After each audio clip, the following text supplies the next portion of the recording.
Sécurité routière à présent, le ministre de l'Intérieur estime qu'éviter les voyages nocturnes amoindrirait les risques d'accident de la circulation. Réaction donc de Mbaye Ndiaye suite au drame de Silico qui a fait 23 morts. Le syndicat des transporteurs est loin de partager cette opinion. Le secrétaire général de l'organisation incrimine plutôt l'absence d'entretien des véhicules, mais également le comportement à déplorer, selon lui, de certains conducteurs sur la route. Écoutez-le. La sortie du ministre de l'Intérieur est loin de plaire à ce syndicaliste du transport routier. Il s'offusque de cette décision de M. Mbaye Ndiaye de revoir les voyages nocturnes. C'est une mauvaise initiative puisque lui, on ne l'a pas imposé une heure de sortir. Donc nous sommes tous égaux devant toutes les lois.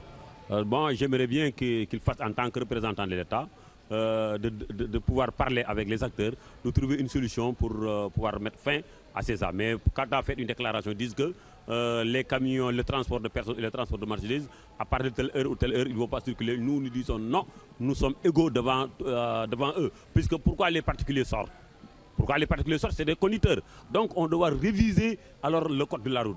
La visite technique des véhicules fait aussi le plus souvent défaut. Elle est d'ailleurs l'objet de plusieurs accidents sur les routes.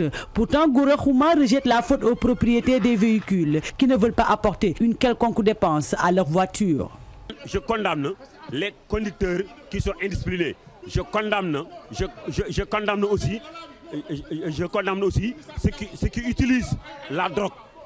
En conduisant. Je condamne aussi ceux qui sont sommés et qui ne gardent pas. Je les condamne. Mais c'est des mesures d'accompagnement. Il faut que l'État prenne la responsabilité de pouvoir gérer le secteur. Parce que le secteur est trop informel. Pour la délivrance du permis de conduire jugé laxiste au Sénégal, Gora Khouma pointe plutôt un doigt accusateur aux chauffeurs dont l'éducation laisse à désirer. Au moment de faire l'examen, le candidat, quand il vient, il est respectueux.